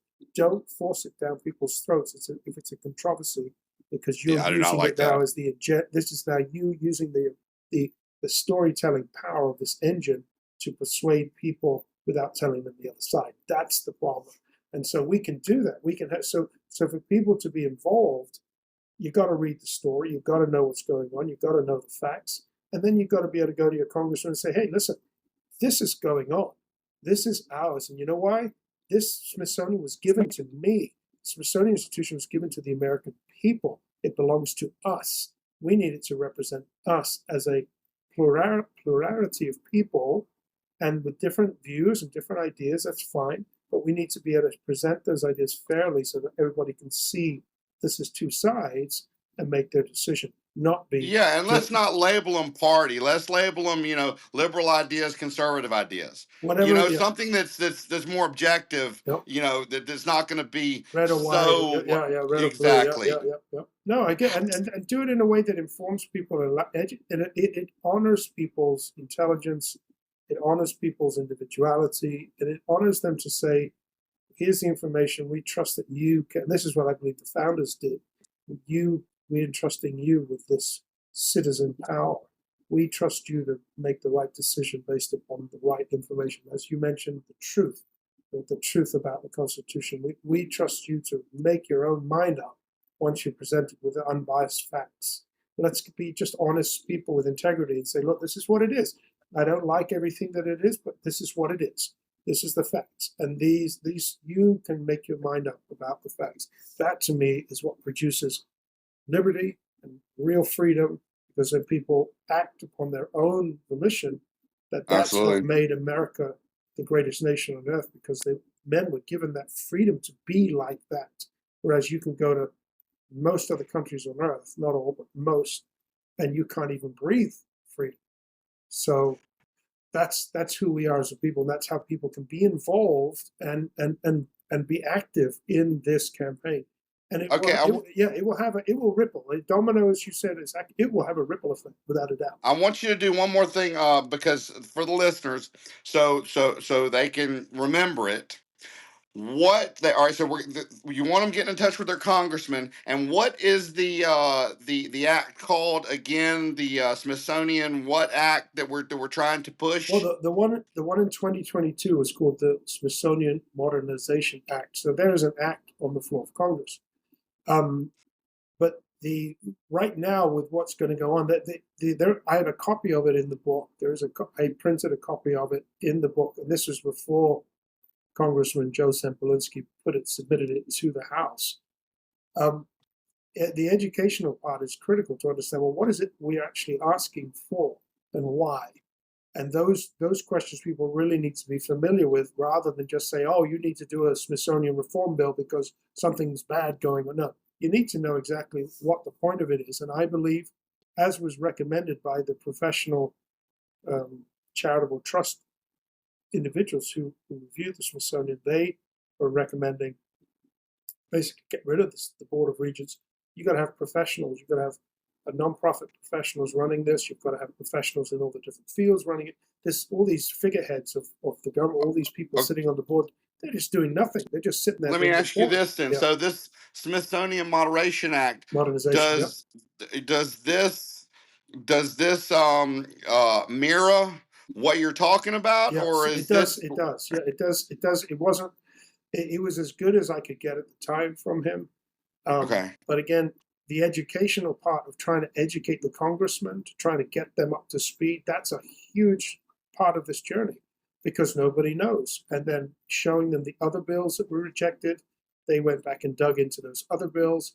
So it's a process. The good thing about it is that there is enough attention to it now, with what's just gone on recently, that the momentum is on our side. The momentum is on the side of this becoming an issue once again that the courts are going to have to decide. And if the courts do their job, they will do it by themselves. They will force Congress to fix the Board of Regents. That's the greatest effect. Now, if the courts don't do it, or the people on the outside can be pushing Congress from the congressional side to say, do this, and we get them from all sides, because eventually, if the pressure is on, you know how it went with enough people. Oh, absolutely. It will happen. And then the American people say, haha, now the Smithsonian is going to do what the American people want it to do. It's going to fulfill its mandate for us, and it's going to be fair, balanced, and honest for all people. That's amazing. That's American. Oh, absolutely. That's the American way. So what I'm trying to do, and this is what I'm trying to take down, is because I'm going to add it in the description of the podcast, so people will know when they go down to see your link, they'll know what they need to do to get this bill. But basically, just to simplify it, because in today's day and age, we have basically a 30-second window to grab somebody's attention. That's why all commercials are done with a 30-second window. Mhm. I mean, either today people are swiping social media, or they're having to have 2 and 3 jobs to pay for inflation and their family. So nobody's going to realistically have time to go No, do research. no. So what we're going to do is we're going to simplify it. If you want to unswamp the swamp of the Smithsonian, this is what you need to do. Yep. Contact your congressman and ask them to push or to bring to the floor this bill. Well, I had the bill and the copy of it on my website on the smithsoninstitution.com. I'm going to upload it again today. So if you Okay. go there, you'll be able to find it. And it says Smithsonian. There is a tab that says Smithsonian Reform, and it's on there already. So that's a lot of the litigation and those things going on. But I will have the bill on there as well. So you can download it and say, well, this is what we want to see happen. So you can download something and send it off in a letter and say, this is who I am. I found out about this. This is of great interest to me to see this change. Okay. So, I know that I read that your move away from, I think, the Republican Party was due to the insurrection. Was it I read correctly? Yeah, well, that's another part of my journey, a whole other part of this. So it probably will take 2 hours to unpack Well, it. let's not do that then. Yep. Let's not do that. We'll go on. We'll just go with it. Hey, there was some complications. You spoke up. They didn't like what you had to say, and therefore, you had to agree to disagree and part ways. Well, So that could be a whole other discussion. a Oh whole my nother goodness. one. We may have to do another one. Yep. Maybe we'll do one where we talk about politics and Trump and everything else, because I do have a lot to say about him. Yep. So I went a little deeper into your bio, and I got a whole nother description of who you were. So I was going to dive into it just a little bit. So it said over the past 25 years. You've obviously traveled the U.S. extensively. You've gone over that. You are a public speaker, a preacher, obviously a podcast guest, and a host. So I'm guessing you got your own podcast. Former TV host. You engage audiences on issues of faith, liberty, and cultural reform. It also says you're a serial entrepreneur, and we've talked about being a truth seeker. And then it also, kind of, lightheartedly said that your daughter affectionately calls you a Renaissance man. And that's no exaggeration. So I just wanted to get a little context of this whole other side of you that wasn't in the beginning description that, that I went over, that seems to list a bunch of other things, the entrepreneur, the podcast host, the former TV host, these kind of things. What's can you break those down, into a short form? Yep. And in this, I decided I was doing podcasting. 2000. I think my best efforts were in the 2010, 2009, 2010 when I was actually in Spain, and then I was hired by the Christian TV station in Europe called Revelation TV that Oh, cool. broadcasts out of the UK and all over Europe. It's like TBN in Europe. And it's that, so, mainly in the United Kingdom. It's a British platform. And they moved to Spain to broadcast from southern Spain because it's such a beautiful place. And anybody would want to do that. And I met the directors at a church one day. I was actually preaching. And they came up to me afterwards and they said, wow, we'd love to have you host the program. And I said, well, just tell me where it is, and I would be glad to help you. And so I started a program, and it was called Voice in the Wilderness. It was a 3-hour at night, through the night type of call-in show where a full TV studio, the whole 9 yards, producer in your ear. It was very cool. It really was. And that was 2000, and I believe it was 2009 or 2010. And it really cut my teeth, as the expression goes, in the production TV world, and it was very exciting. It was a huge honor, And as a Christian, it was, to be ministering to people who are, some people proverbially sitting on their couch with the shotgun in their mouth late at night, wondering what to do with their life, wanting to take their life, so end of life despair cases. It was a great honor to do that, and a great experience.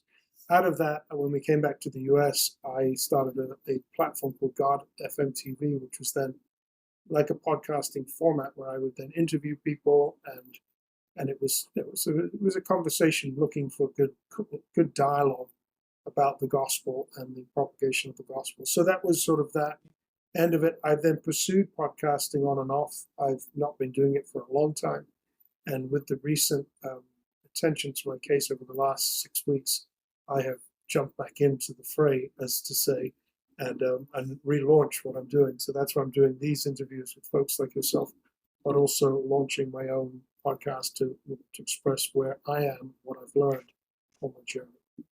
Okay, so if whenever you launch it, let me know, and I'll get it across my social media platforms for people to come check you out. Wonderful. As a continuation, and if we do another episode, like a part 2, then we'll definitely put it in the description.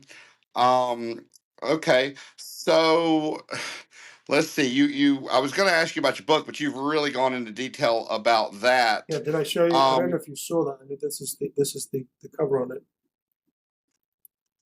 Oh, that's pretty cool. Yep. That's pretty cool. Odious and Cerberus, an American immigrant's odyssey and his free speech legal war against Smithsonian corruption. So is there anything else you have for me, or that you would like to leave our audience with? Any kind of closing message? I think that what we just said before was that, to encourage the citizen to do what they can do, and I often end it like this by saying, because we live in a country where we can, in the context of we're in nations around the world, we cannot do anything. We're bound. You can just, even Spain, where I grew up, is a beautiful country, but they're politically frustrated because they have no impact on the political system, and they can't. It's so beyond the average person. The Spaniard is constantly frustrated, so they don't even bother. They just go out and have a good time, and their masters are having a good time with the culture and the food and wine, and it's an amazing experience. But a lot of that is due to the fact that they just can't do anything. And so because we live in a country where we can, we absolutely must engage, because we can. And woe is us if we don't, because that opportunity will pass by and we'll lose everything that we have. And we're at that place constantly now. We're close to doing it right now. We can't just rely, the government's going to fix it. The government's going to fix it. I don't believe that's the American system. We were meant to be a people with a small government.